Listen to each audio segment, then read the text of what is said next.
Welcome to Long Term. I'm Ty King, and if you found yourself somehow in this podcast and you have all of life figured out, you never had a problem when you were a child, you went to college, you got the degree, you got the trophy wife or husband, and you have a perfect marriage, the picket fence, then this probably isn't going to be the podcast for you.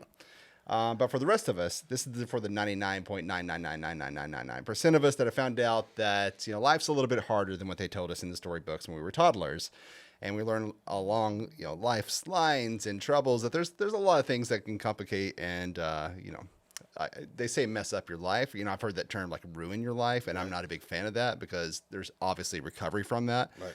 And that's kind of what we're talking about here is like, what do we have to recover from and how do we do that? Because that's something that they don't teach us. Not only that there are going to be problems, but that there's a way out of it as well. And so I'm excited today because I've got a very special guest here, and we're going to be talking about a lot of different things that involve, everything from recovery from substance abuse, but also service in the military and a lot of things that came in after that, trying to reassimilate back into civilian life. And anyways, we'll just get right into it. Michael Springer, how are you, man? I'm doing great, brother. How you doing? Good. Thanks for having me. No, thanks. I'm glad that you were here. I mean, you don't normally talk. You don't normally do like, sit on stage or have no. Yeah. You were just gonna roll with that? Yeah, You're always talking every time I see you. I'm up. Yeah. Yeah. So, I mean, let's just get into it. And like, who is Michael Springer first of all? Like today's Michael Springer. Today I'm a husband, a father, and a person in long-term recovery, and a huge advocate for vets struggling and people struggling in general. And Yeah. So I know that you do a lot of things. When you say you're in long-term recovery, you also do a lot of services that are in recovery. So like career-wise, you've sort of built up, several different jobs that you serve. Yeah, so I am a peer recovery specialist with the Lonoke County Sheriff's Office. Mm-hmm. I help run the PAC program there. I've been doing that for about 4 years. Crystal and I started it. Also, now the president of We Are the 22, which is a veteran suicide intervention team for the state of Arkansas, and I'm the lead peer for Called to Duty, and that's basically just another veteran organization where we help veterans who lost their mission, purpose in life, help them get back on their feet and improve their quality of life as they move forward. That's awesome. And it seems like something that's really, really needed. Absolutely, 100%. Yeah. Yes. To say, I mean, I guess for a lot of different things where it's like you think about, people that are going into recovery for substance abuse, it's not just a medical issue. There's a lot of mental, psychological things that they also have to tackle. And even like a lot of these people grew up where they weren't taught, basic job skills or, work ethic or, how to take care of your bills. That. You're absolutely right. The deal I see with the sheriff's office and mainly among veterans, you have some people who didn't have a chance from the word go. You know what I'm saying? You have some people who watched their parents get high, fight, and got high with their parents or their family or something like that, and they have no idea what it's like to live a normal life free from substances. Yeah. And you have some, veterans that come back from combat. And I'll just speak from my personal experience. When I came back from combat, it was like I didn't know who I was anymore. My dad told me before I left Iraq, and he said, "Son, you're going to go to war. You're going to come back. You're going to think everybody's changed, but in reality, it's going to be you that's changed." Yeah. So when I came back, and I just wanted to get back to the person I was before I left to combat, and going to work every day, paying my bills, coming home to one woman, and just that normal life that I had. And I seemed like the more I tried to go after it, the further lost I got. And I had to come to the conclusion that I was chasing a ghost. That person was gone. So there's a lot of challenges for that. And, someone to what they've been taught as a child or, when we come back from combat to just retrain your mind to something else, it's very challenging. Yeah. Yeah. So was your dad also in the military? Is that how he knew about that? Yeah, well, he retired as a master sergeant. And, he was activated Desert Storm back in 91 or something like that. And, it's just some advice to hit it. I'll tell you, when he told me that, it didn't really hit in until I came home and understood what he was talking about. You know what I mean? So You know, it's just you don't know what you don't know. And when you go to combat, we trained for combat. 6 months we trained for cultures and everything that's going on over there. Nothing could prepare you for what you actually saw when you got in there. Mm. So it was a radical change. So what kind of things do you use? I mean, imagine like, Favorite Private Ryan in my head when you say things like that. Well, I was a cocky young little kid Right. when I went, and us Americans for the most part are cocky. We're arrogant, and we think we're 10 foot tall. We're bulletproof, and we do live in the greatest country in the whole world. And when I got to Iraq, the thought of hearing that not all of us are going to be coming back just wasn't in my vocabulary. I thought, we're going to go over there and we're going to handle business, and we're just going to. Well, that's not what happened. So I can remember talking all this crazy stuff about what I was going to do, and the Iraqis this, and it was just my ignorance on my part. As soon as you get in Iraq, that first bullet flies at you, everything goes out the window. Yeah. You know what I'm saying? So when you're laying rounds down range or rounds are coming back at you, you view life differently after that. You know what I mean? And we lost 5 guys in combat, and that we knew, and it was just it definitely changes things. You know what I mean? Yeah. So. Yeah, I'm sure. We came back. Just I've said this 100 times. I mean, but my first firefight really altered my view of life. I was a turret gunner in Iraq. I was a part of my personal security team for my battalion commander. So basically, like his glorified bodyguard. Yeah. And I was assigned to a turret gunner, which I did not want to be at. I wanted to be a dismount where the action was. And we actually had a guy, we just get in country, and we had a guy that got brought to our squad, and he said, I'll take your spot. He knew how much I wanted to be a dismount. And, everything was good now, everything was great. I'm dismount. I'm sitting on rooftops, we're pulling counter sniper missions, while our battalion commander was trying to, turn these villages into mayors and things of this nature. And, April 25th, 2004 was a Sunday morning, and we're driving. We were lost in Baghdad, and we got hit with the biggest IED I'd ever seen in my life. I mean, this explosion shot up about 100 feet up in the air, and I was the second Hummer back from the one that was initially hit, and it picked my Hummer up to about 3 or 4 feet off the ground. Yeah. And it was intense, to say the least. And then it was just it was my first firefight in Iraq that happened right there. The buddy who volunteered, took my spot, was killed on that day. And, the survivor guilt is a real thing. I felt a lot of shame because, I felt that was supposed to be me. You know what I'm saying? That was supposed to be, I was in that spot, that was supposed to be me, but I complained and complained until I got out of it. So that destroyed my life when I came back from Iraq. I mean, it led me down 16 and a half years of active addiction, incarceration, homelessness, hopelessness. So when I came back, I argued, and I was mad at God, to be completely honest, because I just couldn't understand how something like this could happen. And so it took me down a long, dark path, man. That pride and ego for me was the biggest thing that kept me in my addiction. Was I couldn't see myself sitting down with another human being, another person, and complain about something I voluntarily signed up for. Right. I signed up for infantry. I know full and well what my job is when I go to combat. We're on the front lines. We're doing it. And for me to come home and just have TED Talk with somebody else and complain about what I signed up for just wasn't in me. Yeah. And that kept me in my addiction for I don't know how long. So Right. It really, really destroyed my life until I was able to overcome that pride and ego and big, transparent, open up. Is what saved my life ultimately. So. Yeah, that's a lot to take in when you're seeing it in person, which I mean I never have, but I mean like I can only imagine with that, and I think the only people that have been through that situation can imagine that as well. But yeah, so you carried it with you. How many years were you in service?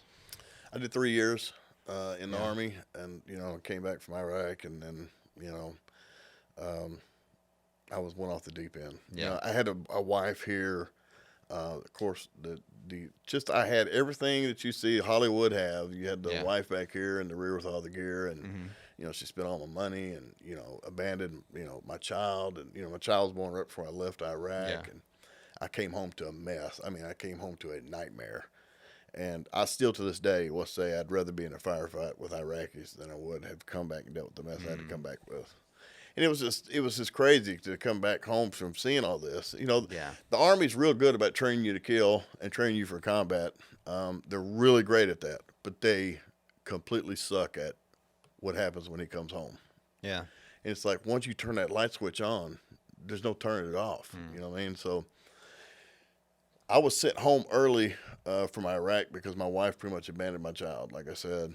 And when you come home, you're supposed to properly demobilize, which means they send you somewhere and they demobilize you, prepare you for civilian. It's kind of like prison, so Yeah. get you ready to go back into civilian life.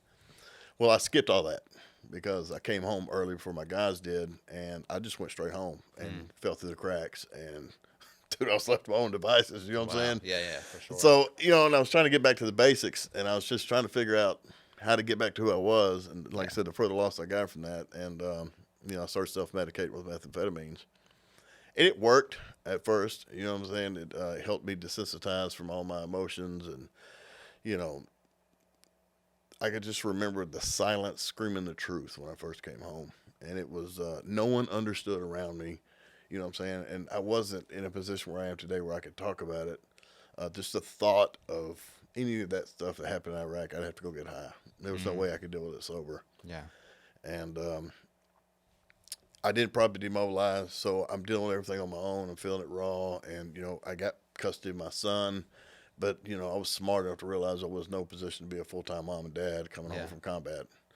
And I left him with with her grandparents, which he had already been there. And that's just when I took a left-hand turn. You know what I mean? So, Yeah. Was there that, because like you see these on TikTok all the time, right? And a lot of them are staged, I know, but like there are lots of other times when like the brother, husband, father, comes home from the military early and then surprises the family, and they capture it on camera and then everybody's having the big celebration. Yeah, Oh my God. mine was completely opposite from that one. You know what I'm saying? So, Yeah. I wish I could say I had that, but I didn't.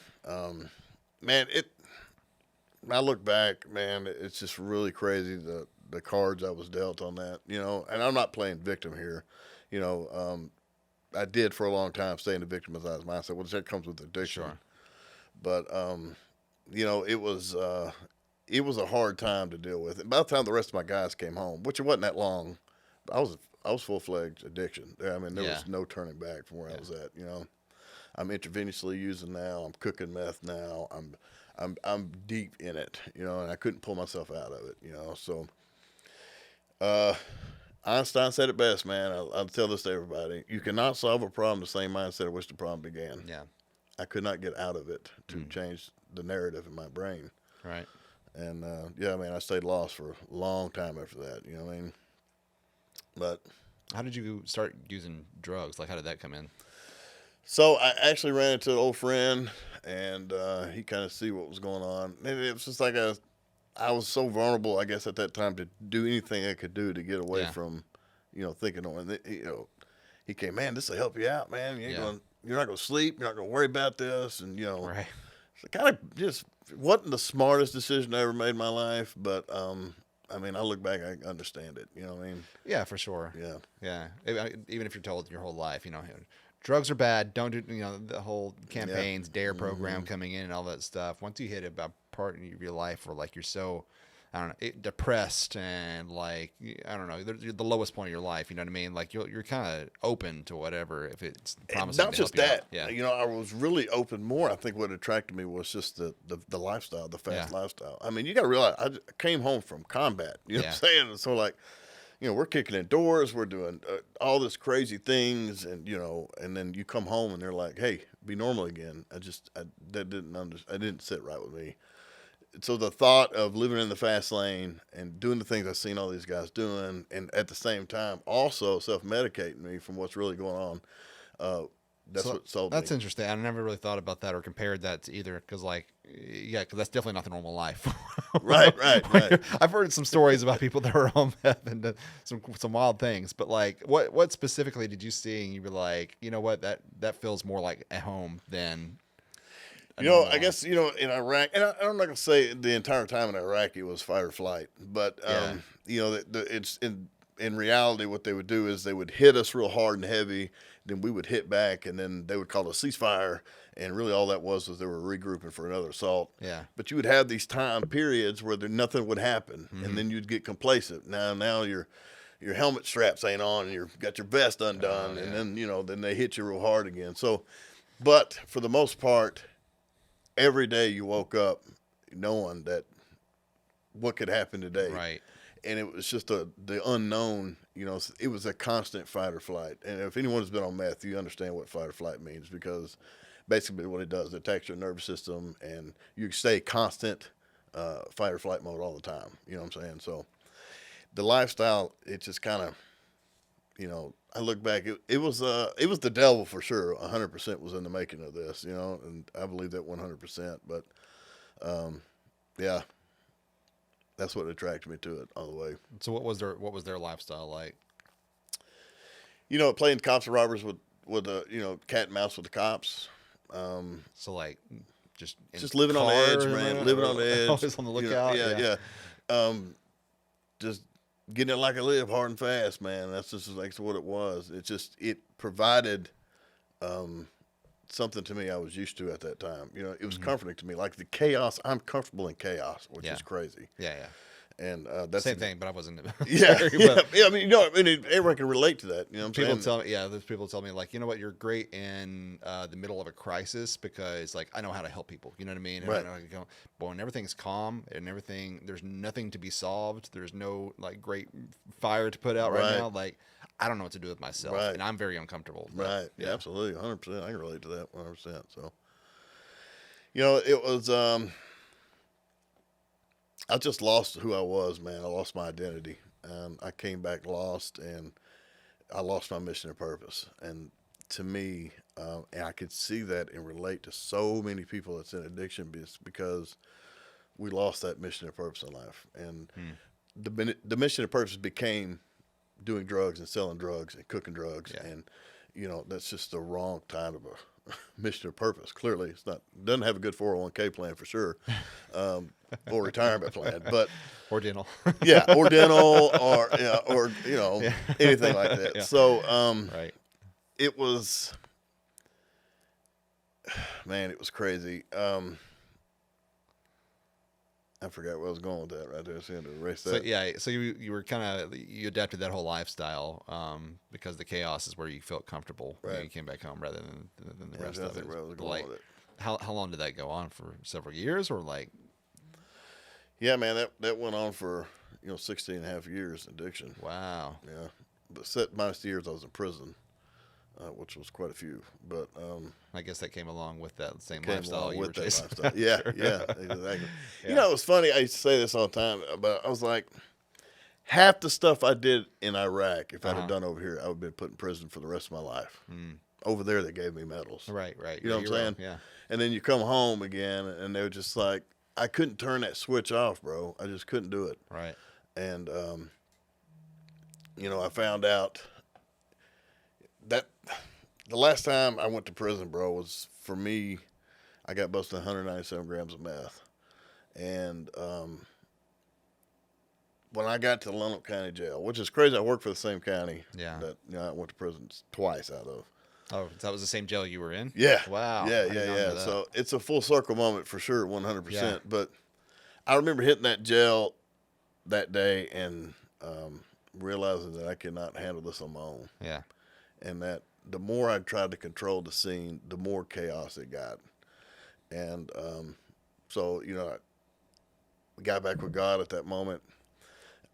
Made a deal with him, I guess you could say. So if you could deliver me from the obsession of using methamphetamine. So you have to understand, I am shooting up meth 5 or 6 times a day in my neck. Yeah. Okay? So it's a crazy obsession. And I said, God, if you can just deliver me from this obsession, that I will do anything I can to help the next person. Yeah. And of course, God doesn't give us a shovel and pray for us to want us to pray for a hole to be dug. You got to put in the work. Right.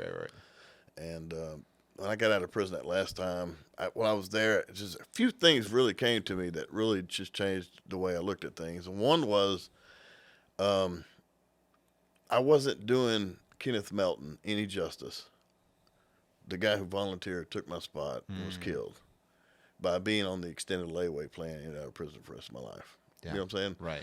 And so that hit me, and I was just like, ooh. And now I'm in prison, and no longer on meth. So now I'm just feeling all these emotions, and that hit me, man. It's got you feeling some type of way. And then the second thing was, I went to Iraq.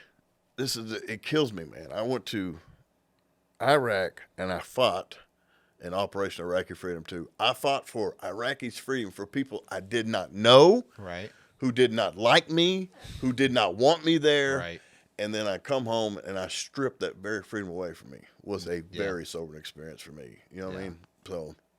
So you went to jail several times, and I guess you had his name in mind. Was like, I'm stripping my own freedom away from me, and this is not something that his life was lost, not just so I could throw all this away. Right. You know what I mean? And so, like, what was like what happened, I guess, for you to change and to get out of that, to break this cycle? So, like I said, man, I was in my second marriage this time. Yeah. And so you found a wife while you were still addicted to meth? Well, the first wife was my son's mother. Right. And then that didn't work out. And then I got remarried again in addiction, which we know that was not going to work out. Was she also using? Yes. Wow. And I went to prison that last time, and this relationship I was in, my second marriage, I spent more time in prison than I did actually in a relationship with her, outside. Mm-hmm. And, everybody goes to jail. They're like, oh, babe, this is going to be different this time, man. I'm going to do this. I'm going to do that. Every time. Yeah. We say that all the time. But I was to the point where I was tired of hearing myself say the same crap over and over and over and over again. I was tired of hearing my own lies. You know what I mean? Yeah. So I said what I was going to do one time, and that was it. I never brought it up and never spoke on it again. I just let my actions do the talking. So when I got out of prison, I stayed drug-free. I moved to BB, got away from everybody. I shortly found out that she was not clean. She was still getting high. Yeah. And, that was going to be a problem. Because I know me right now that if I get a piece of dope in me, I don't stop till I hit diagnostics. I won't. And there's no in between with me. And I just didn't want to be in that environment no more. I was sick of it. The best decision I ever made, and I've known her since kindergarten, you know what I mean? And, but it was the best decision for both of us that we split up. And so I'm working now at the sheriff's office at this point. And, damn, where was we going with that, bro? I'm sorry. So you were working in the PAC program? Oh, yeah. In Roanoke? Yeah, so I came out of prison, like I said, with a plan. And it's funny because one of the guards that was from Lonoke County Sheriff's Office, he was a jailer when I was there. Yeah. He became transport, and I'm down at Dermott Prison, and I'm working horse barn, and I'm down on one of the horses when he comes pulling up, bringing an inmate back, I guess. And we're friends. We chopped it up. And he says, "Man, Springer man, they got this PAC program at the sheriff's office. You need to get involved in it when you get out. You're going to be great at it." My first thought was I was pissed that they started this after I went to prison. Yeah. You know what I'm saying? But I would have never qualified for it with my charges. But anyway, so that was in my mind, bro. And that was my goal, but I had no idea what that looked like. Mm-hmm. So when I got out of prison, knowing in my mind that I have a lot to prove, statistically speaking, I would get out, I would do good, I'd crash out, and I'd go back to prison. Yeah. So, like I said, I wasn't talking about it. I was just about that business. I was just about that action. So I went to the sheriff's office 3 times after I got out of prison, and I was denied every time by someone else who didn't want me to speak to the sheriff. Mm-hmm. So that third time, I was like, well, God, if this ain't what you want me to do, just tell me what I need to do. And right after that, about 3 days later, I turned myself into the VA hospital. So I came to the conclusion that I could get clean, I couldn't stay clean. Yeah. And this was my problem. So I went to the VA and I went into a really intensive inpatient program, and it saved my life, bro. You know, it was the first time ever that I had gone transparent, got full transparent, laid everything out, cried, you know, all the things I said I would never do. Mm-hmm. And what's crazy is that when I would say I couldn't see myself speaking to a kid who's never been in the military, probably don't even have hair on his face. Yeah. Mama doesn't even know he's there. There's no way I could speak to this person and admit to all this. And that was my excuse for years. Yeah. Right. And the person who ultimately helped me was a dude who looked like he was 19 years old. No hair on his face. Yeah. Never served in the military. He ended up saving my life. So, you know, God has a funny sense of humor sometimes. But so I got there and I did that. It got to the point, you know, one time I couldn't even think about this without having to go get high. And it struck me to, you know, we made a goal. I was going to go see his grave and close that chapter. And it was right at COVID time, so everything was kind of different at this point. Mm-hmm. So I reached out to his wife, and his wife has always supported me 100%. You know what I'm saying?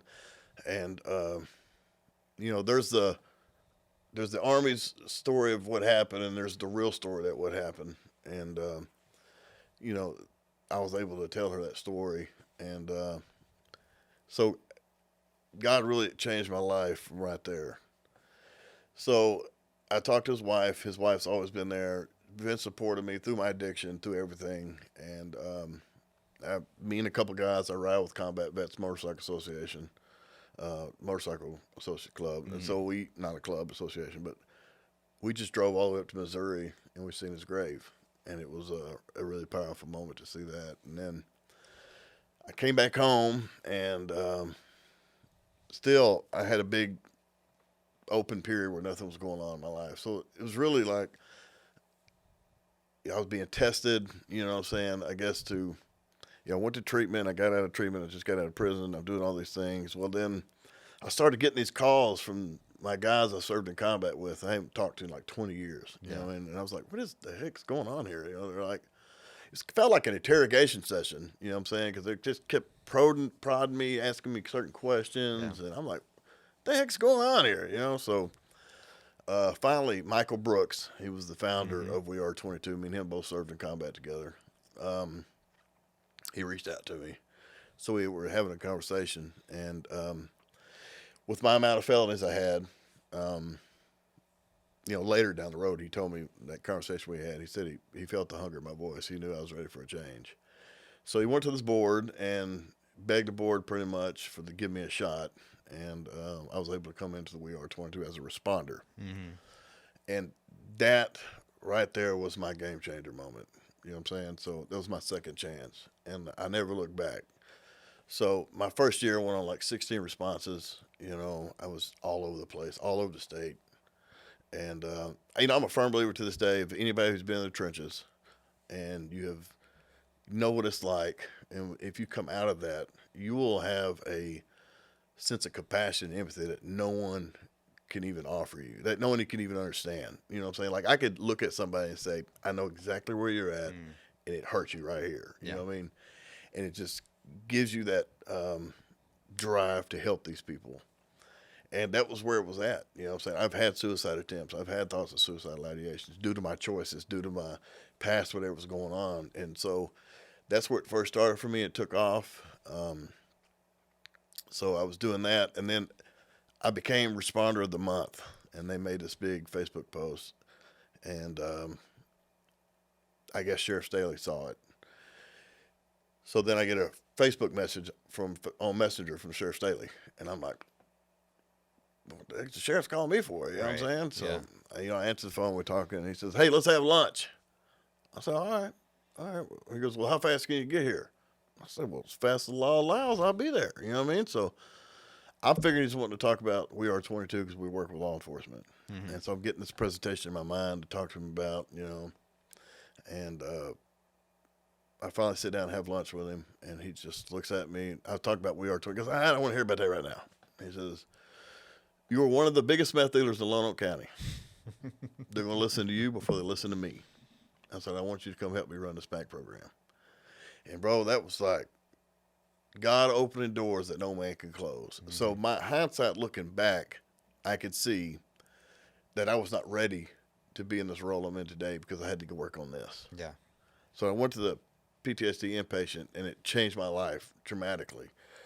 And, you know, I look back at my life, and I truly feel that, you know, God has been preparing me for what I'm doing today. There's no ifs, ands, or buts about it. You know what I mean? So, you know, those people, I wish I would have just said no back when I had the first opportunity. Well, that's shaped me to the person I am today. Yeah. And so I started working at the sheriff's office. That's so many aha moments, full circle moments. I'm literally now sitting at the same table with the very prosecutors who sent me to prison, advocating for people like me. Yeah. Crazy. That's crazy. The judge who sends me to prison, I have his cell phone number. He's asked me to come speak at his, drug court graduations now. I mean, this is the stuff that's crazy to me. You know what I'm saying? Mm-hmm. And, I'm working there. I've been doing that for 4 years. And, I became a captain at We Are 22, started going up the rank, a trainer. And then now I became the president of an organization. This was crazy. Of an organization who said I couldn't be in due to my charges. I'm now the president of that organization, which is crazy. That is. And so my wife, who I'm with now, I met her and completely changed my life as far as she's never done drugs. Mm-hmm. She's a fully independent woman. She makes good money, is all for the right reasons that we met. And so it was like, you know how it is in the drug world. They're only there because you're sack, or they're only there because you got dope, or whatever the case may be. Right. She has no reason to be with me. You know what I'm saying? Yeah. So I knew it was real. You know what I'm saying? So she's really changed my life on the way I look at things in life. And, I met her, and she's very supportive in everything I do. And, I got off parole after, I spent half of my adult life on parole. And I finally walked it down, and the first thing we did was go to the Bahamas, and which was awesome. And did that, and I came home, and Kirk Lane, me and him, I've been dealing with him through the peer world. My wife had to go to London and to open up a new hospital or something over there through the company she works, Epic.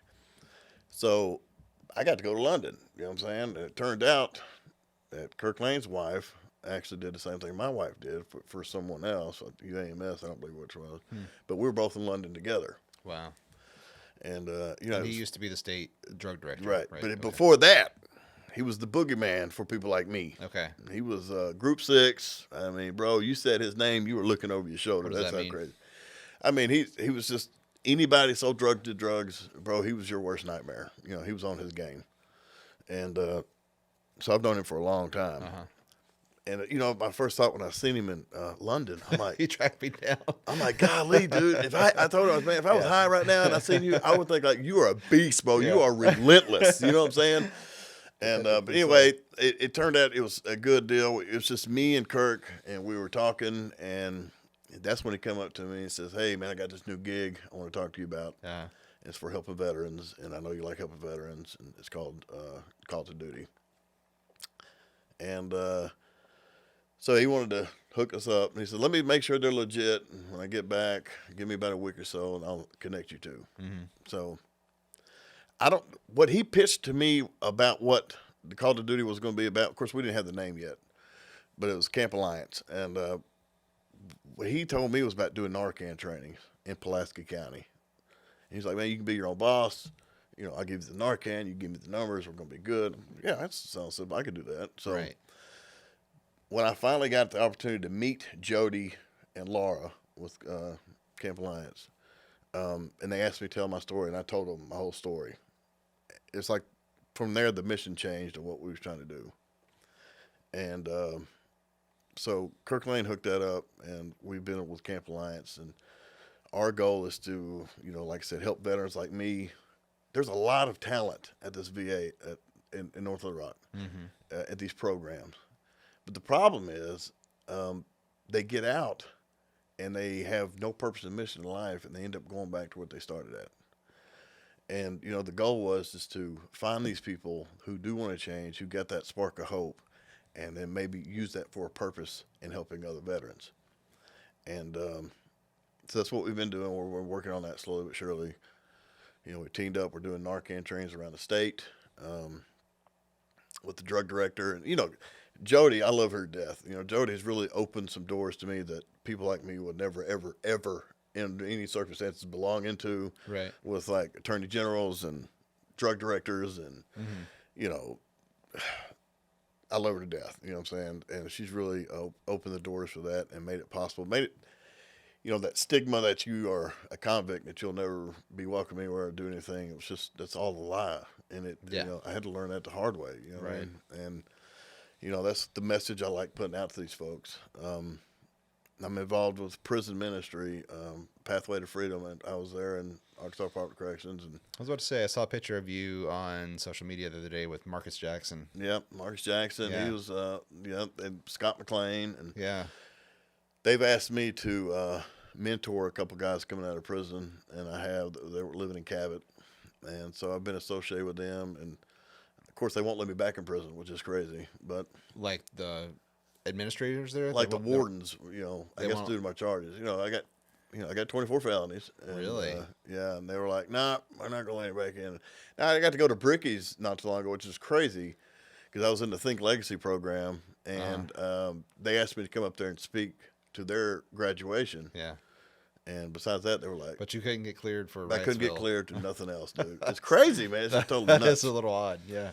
But anyway, so I've been involved in all this stuff and doing all this. And, the number one thing I'm seeing that's hindering a lot of people is really what the PAC program is really trying to focus on is when you're in prison and you're doing drug program. They have an SAE down there at Arkansas Department of Corrections, Substance Abuse Education. And it's like, used to, once a week, you get to come off whole squad and you could go down there and do this class half a day. And it was really good. The last time I went, they're now handing you packets in the mail. And it's like 10 questions. And you got to get like 6 of them right. Yep. And then it's like, here's your certificate. Yep. Congratulations, you're cured. Passed. Yeah. I'm like, yeah. This is a joke. You know what I'm saying? This is and really. Then they get to, I had to do the same thing with anger management, right? So because I had a violent crime. Yeah. And so it was, okay, you got to come in from work, you know what I mean? And you got to go down to the cafeteria or the chow hall. And there's just some woman who's like in counseling of some sort. We have no idea who she is. And she's like, all right, sign in. Here's your sheet. That was it. 5 minutes. And like, you're back in, and like, you've got to come back here like once a week or so. And then like, like you said, get a passing grade on 10 questions. And then that gives them the ability to say, for whatever reason, like they get to pass it on to the public. Well, we put him through our extensive anger management class. You know what I mean? We tried to do everything we could. We tried to rehabilitate him while he was in here. So if he reoffends, that's completely on him. It has nothing to do with us. $1 billion industry. Oh, absolutely. And, it's, they stole the slogan from Motel 6. We keep the light on for you, because that's exactly what that is. And so I mean, so when you get that, when I love about the PAC program is why I endorse it and stand behind it and believe in it 100%. Not only because I've seen the lives that have been transformed from it, that have been to prison multiple times, but we're in their life for a whole year, even when they come out of jail, and that's something that we lack here in the state. So like,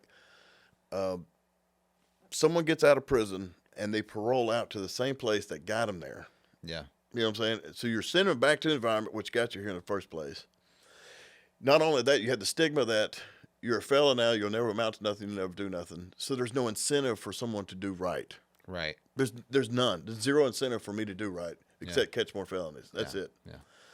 And we lack that here in the state really bad. And but anyway, these guys coming out in the PAC program, we ask them to go to a phase 2, a place like Jimmy McGill, where they can get back on their feet. They can be at a place where they can start making money, pay their fines down, get their driver's license back, Because when you're coming out of prison, you're going to have $1,000 of fines. You're going to have to most Yeah. likely suspend a driver's license, and their parole officer's still going to expect you to come see them when you've got to be there.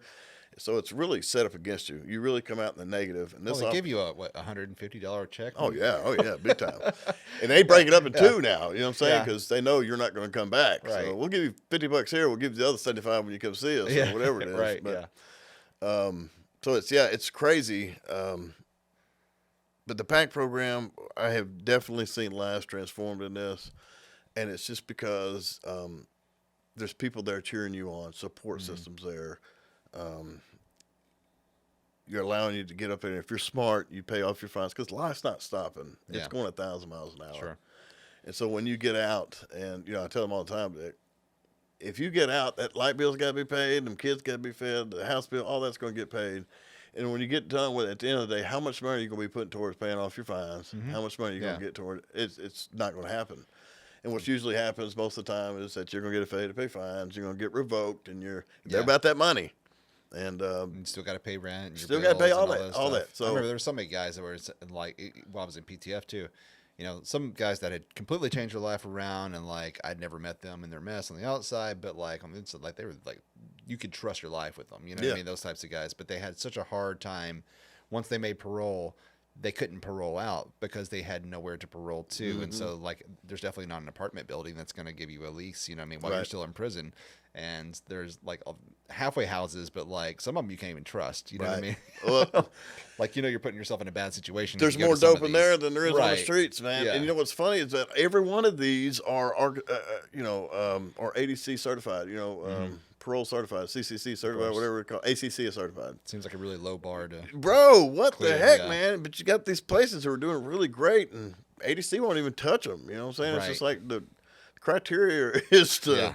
You got to be struggling when you come out of there. I Yeah. want it looking like just like the streets they came off of. It's nuts, Right. man, and it's just it's not conducive for anybody coming out to change their life. No. So that's why the PAC program is designed for people who've been to prison multiple times, including prison's not working. And we're averaging probably anywhere between a 60 to 68%.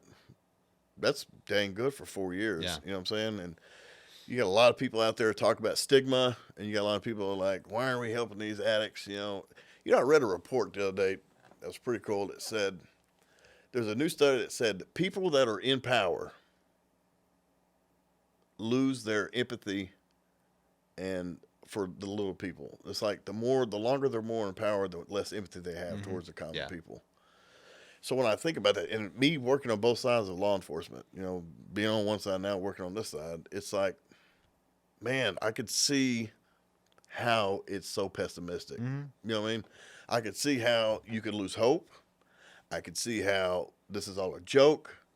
I could see on their end the way they look at things. We've seen the same Yeah. people come to jail over and over and over and over and over again, and they go to court. They get a slap on the wrist. They get probation. They get sent back out. They're coming back.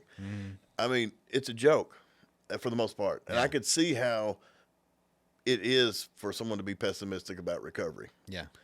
And then Sheriff Staley, for someone who knows that, has seen that, and has been in power for so long, still have the empathy that he has, is powerful. I mean, Yeah. it's That's unheard of. it's crazy. And with all that being said, and you still want to take the time to help people, it speaks a lot of character to him, No, about his for character. sure. You know what I mean? So There was a real life experiment that was done, but like they made a movie about it called Project X, and it's got Adrian Brody and Forrest Whitaker. But I always think about the dynamic that played out, and so like they were doing a psychological study, but they put those out and just like they do in real life. You see them in the newspaper or online or whatever. You sign up, you have no idea what you're going to get into. And so they had, I think it was 100 people that signed up for this thing that didn't know what was going on. So they went to this condemned prison, and they were like, okay, this portion, you're either assigned to be an inmate or you're assigned to be a guard of the prison. And like, it didn't take long. They were like, okay. And all the staff backed up. Of course, everything was on cameras, and they just sat there and watched for the next few days what happened. And the guards, of course, became very abusive and like just drunk with power just over them. Yeah. It didn't take long at all for it to go to their head. And it wasn't even real. You know what I mean? It was Right. just like the position of power makes you numb. Like you said, you lose all empathy. And the longer you do that, the more numb you become to, having any kind of compassion or whatever for any anybody. human being. Yeah. And then now it's just all about you, and you want more and more and more power over these people, and you sort of draw energy off of it. Becomes For that sheriff to still be in that position and to be like, I want to help people. Absolutely. That's incredible. He was the first one in the state of Arkansas to start something like this. And, I thank God for him because, if without him, none of this would be happening in our communities right now, as far as PAC programs and justice involved things like that. And in Low Note County, of all places. Of all places. I mean? I would think that would be started somewhere in like Pulaski or one of the bigger. It started there, man. I'm very thankful for him. He's giving me my purpose back. He's using my, my mess for a purpose now. And, when I get the opportunity to go to the jail that I was once in and see people I was, a lot of them I was in addiction with. Yeah. And for them to see me where I'm at today gives people hope to say that, man, I know how bad you was. I can make it out of this. Yeah. You know what I'm saying? And then just being there for them and helping them out, man, it's just, it's great to see people retake their lives back and, have that life that the society said you'll never have, that you'll never be worth anything having. You know what I'm saying? And it's just to say, hey, they're having family, they're paying their taxes, they're being productive citizens in the society. Yeah. They're raising a family. They've got, it's priceless. There's nothing you can put on that. You know what I mean? And Sheriff Staley, I really thank him for what he's done in that field. He's now going to be the president of the ASA this year, or the Arkansas Sheriff's Association, which is going to be powerful. That's awesome. And I think, we're going to do a presentation on the PAC program there, which is going to be really cool. And all the sheriffs are going to be there. And, I would like to see this go statewide. Yeah. It seems like he'll have more influence over the the other sheriffs to be able to do that. So I'm excited about that, and he's going up. He'll always have my election. Always have my vote for what he's done for that, and that's in that era. Yes, one of the things you mentioned earlier about We Other 22, when you say that you're a responder, what does that mean? So basically what that means is the great thing about We Are 22 is if a veteran contacts our organization, we found that the suicide hotline is great. It helps a lot of people. But usually if you call it suicide hotline, it's someone in Arizona who doesn't know anything about Arkansas or anything about us here. And so a lot of them have problems with that. So if they contact our organization, we'll activate a 2-person team. And, we're body armor. We have CLS kits, combat life-saving kits. We have Narcan, actual uniform, and we'll go directly to that veteran and help them in that crisis. You said body armor? Yeah. So why is that? Well, you think about it, man. If you're dealing with combat vets or some type of vet that's going through a hard time, there's probably guns involved. So there could be anything could happen. Yeah. And we want to protect our responders at all costs. And we work closely with law enforcement. Since the inception of this organization, we've saved over 600 Arkansans. We have an MOU with the VA in Little Rock, which basically means a memorandum of understanding saying that if I have a veteran struggling in crisis, no matter time of day or night, holiday, whatever, I can bring that veteran to the emergency room and they can get them directly into a program without the red tape and bureaucracy that goes with it. Yeah. So I love it. It's very powerful. It's very rewarding just to see somebody that has been through that darkest time of their life and be able to bring that candle for them. It's really great. It's one of the most rewarding things I've ever been able to be a part of. And I tell people all the time, man, I went to Iraq, I went to combat, which was the greatest feeling. The most proudest moment I ever been was to go fight for my country, but the things I'm doing today, I'm more proud of the things I'm doing today is because I can actually see the change. And over there, I didn't know what was even over there for. You know what I'm saying? I was just following orders. You know what I'm saying? So I did that for my country, which is, don't get me wrong, I'd do it again in a heartbeat. But the things I'm doing today, I'm actually seeing what the efforts of change is going to. And it's just picking up the pieces a lot of people's been struggling with. So with that, like I said, they'll contact our org. We'll help them out. We'll develop safety plans with them. We'll, try to get them in programs, start them offering, a lot of things. Do you have food in your house? We'll provide resources with food banks and all the things that can carry suicidal ideations from, we try to fix if we can. So my big deal is about recovery, and my first year, 16 responses, 85 to 90% of those were substance abuse related. Wow. So my theory is if we can get on the front end on the prevention side before it leads to the intervention side, we're winning. Yeah. So Call to Duty and We Are 22 is teamed up. And so what this will look like, I'll give you an evidence-based scenario that happened. There was a law enforcement guy who worked in Sheridan and out that way somewhere. And he got a DWI, was fired from his job, and his wife left him all in 1 week. And, of course, he just went to drinking really, really bad and, a lot of suicidal ideations. And the ex-wife was concerned for him, called our organization, and we sent 2 people out there. And we were able to talk him out of that crisis. And the very next day, met me at the VA hospital with Call to Duty, and I was able to get him into a program and help his alcoholism. You know what I'm saying? So it kind of works both hand in hand, in tandem with each other. So we teamed up. We're doing that. We're trying to just whatever we can do to help a veteran that's struggling.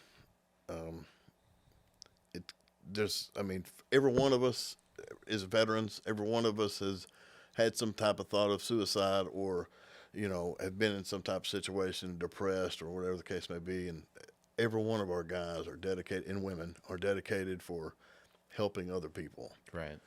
And, we got 6 regions in the state. We go all over the state. It doesn't matter. We're strength just like the military. Goes down to, all the way to responder, first sergeant, captain, lieutenant, the whole deal. And it's basically just another way that we can have that camaraderie that we used to have in the military. Yeah. And, as an infantryman, life sucked as an infantryman. I'm just going to be straight up with you. Yeah. I mean, the worst conditions you can think of I've been in, we've been in them. Right. And, but you would want that for infantry guys. But, as bad as that stuff was in Iraq, the sleep, extreme temperatures, hot, cold, rainy, sleet, snow, I look at it like I do everything else. It's like it sucked really bad, but every one of us were sucking together.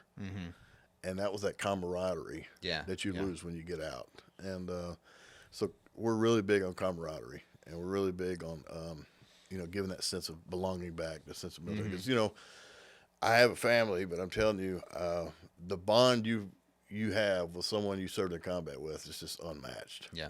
To me. And, but I can imagine so. And I think that's kind of a common theme that I've seen in, recovery, but I think it's just a human thing. Like you said, that sense of belonging, you know what I mean? It's just a basic human need. But like a lot of people that I've met that are trying to recover from like substance abuse issues, they will join a community to where it's not just like peer support groups or anything like that, but they'll do something like like CrossFit, you know what I mean? Where it's like you are hardcore dedicated to something, and it's not really related at all to recovery, but you found your people that are all working towards something better together, and like knowing that you can fall and trust that somebody's going to catch you. Right. Like that's so important for people to have a successful recovery. that is a healthy version of what they call cross addiction. So you traded one addiction for another. Right. Which is beneficial for your life. Man, that's exactly what it's like. Mary Beth, I don't know if you know Mary Beth. Of course. Yeah. They're in CrossFit and they're super tight. She was one of the first ones I met that was like super into it. Yeah. She's She's intense, serious. bro. Yeah. I'm just like, I feel inadequate when I'm around her. I'm just like, girl, you need to calm down a little bit. You know what I'm saying? But no, I'm very happy for her. Everyone has their own thing, man, that they do. And, I encourage to keep open-minded, when doing stuff like that. And you never know what you'll find to help you stay clean. You know what I mean? So Sure. For you coming into the military, or coming out of the military and back into like civilian life, and like you said, you fell through the cracks when I know a lot of other people also fall through the cracks because I don't know, just being, somebody who's never served and just being, a citizen of the United States, I would think that there would be systems in place that try to help people, reassimilate back into. And I know there are quite a few, but a lot of them are like nonprofits that people have started because they saw where the weaknesses were.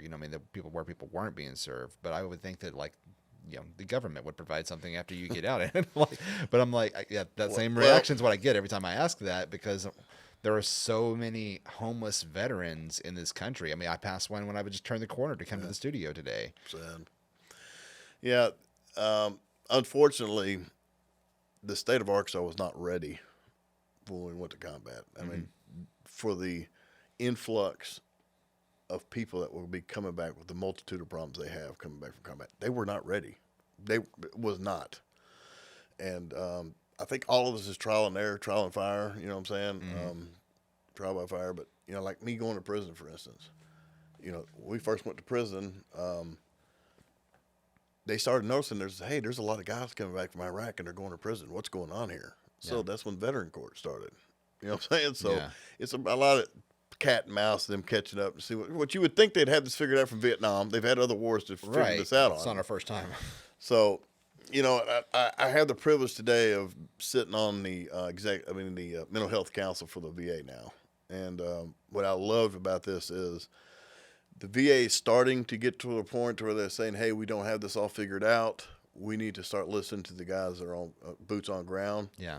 And that's how I got put on this council, which is great because there is a huge disconnect from the things that are being said from the professional level to the actual people that's on boots on ground. Huge disconnect. And I have the opportunity now of just bringing everyone's problems to the council. That's what I'm seeing on boots on ground, and bringing it to them and trying to find some kind of place where we can all meet in the middle and trying to figure things out. It's a slow process, but they're doing it. So it's a big change. But, it's just the homeless veteran, that's another thing Call of Duty is really on. We're trying to get to that. We're trying to help these people get that quality of life back. Yeah. And, I could see it, man. There's for me personally, coming back from combat, and it just, now I'm here. Like, what's going on? You know what I'm saying? It's like I was doing this awesome, cool stuff, and I'm proud at all the things I've been able to do. Right. And then I come home and I'm back with the crazy woman who cusses me out and is doing all this, and and I'm back to normal life again. I mean, what does that even look like? That's the biggest joke the military's ever told me, was like, do all this stuff and come home and be normal again. Like, what is going on here?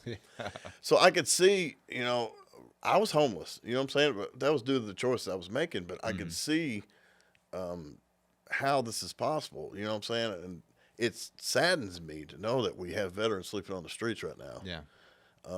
And don't get me wrong, there's a lot of people on there that rather be on the streets, that could have the opportunity to get clean, don't want to get clean. I get that. But there are a lot of veterans, and people for that matter, that need that second chance and never been able to receive it. Right. And it's really, really, really tough helping all these people. You know? A lot of us mostly substance abuse related, I was at a homeless deal with Little Rock the other day. Someone had called me and said, hey, man, you might want to come up here and listen. So me and Justin, we went up there and listened to it. And all these professional people, all these people have jobs off the backs of people that are homeless. But no one's really talking about anything on getting anything done. Yeah. You know what I'm saying? And so I met Little Rock police officers there that were, surprisingly enough, genuine and really wanted to help people. They also have social workers that were genuine, that really want to help people. And, one of the biggest things they were saying was, they don't want to give us their names because they're afraid that they're going to have warrants and they're going to go to jail. Wow. And, once we run their name, they got a warrant, we have to take them to jail. Yeah. So I'm like, that's 2 + 2 math, man. Yeah, of course they're not. And that's when I raised my hand and said, hey, this is when you start utilizing peers, man. You know what I'm saying? This is where it's time for them to shine. Right. You know what I mean? So I'm really big in this peer movement because, it's like you take somebody who's been to hell, you take somebody who's been in the trenches and found their way out of that. Yeah.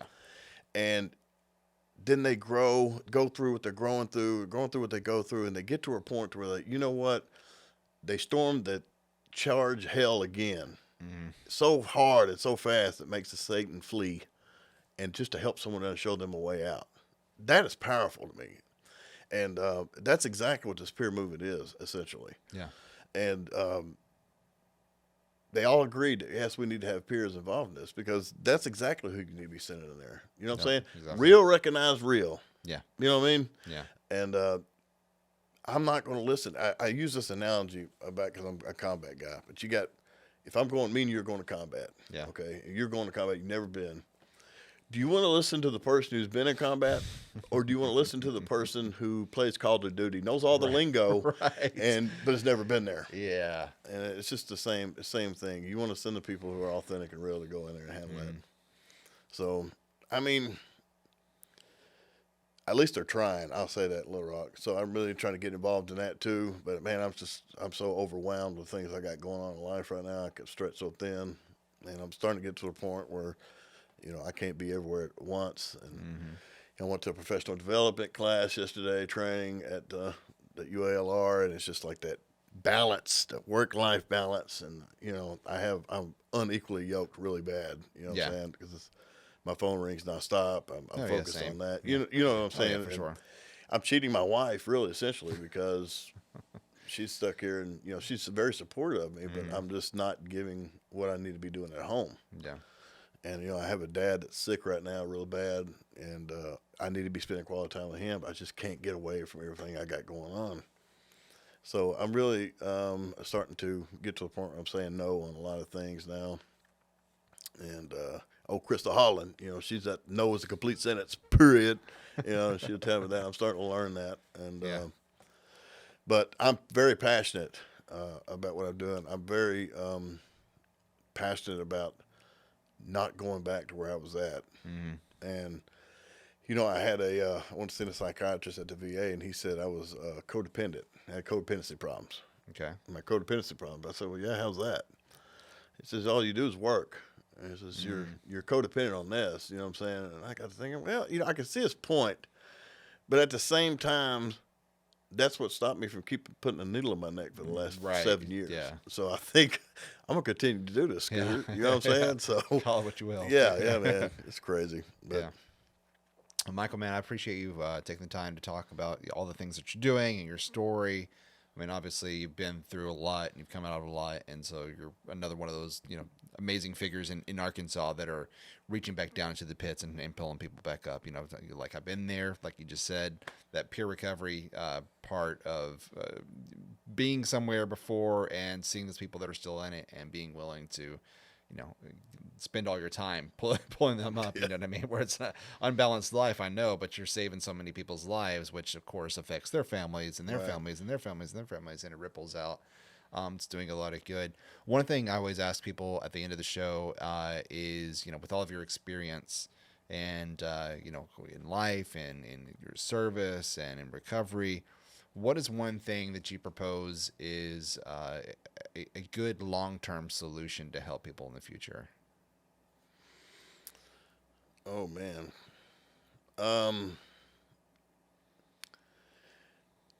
for me, I'll just speak on me. Is my lack of open-mindedness and always remaining teachable. And as soon as we get to the point where we're not teachable anymore, and we think we know everything, is when we can go ahead and plan your doom out right there. So I would just say stay open-minded and just be teachable.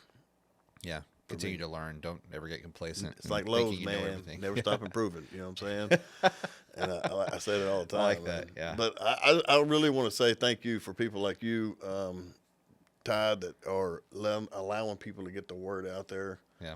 And showing that recovery is possible. And I don't think we're getting enough of that out there. And, you know, because the stigma's real, it's there. Yeah. And I just thank you for the opportunity of giving people a platform to speak on that.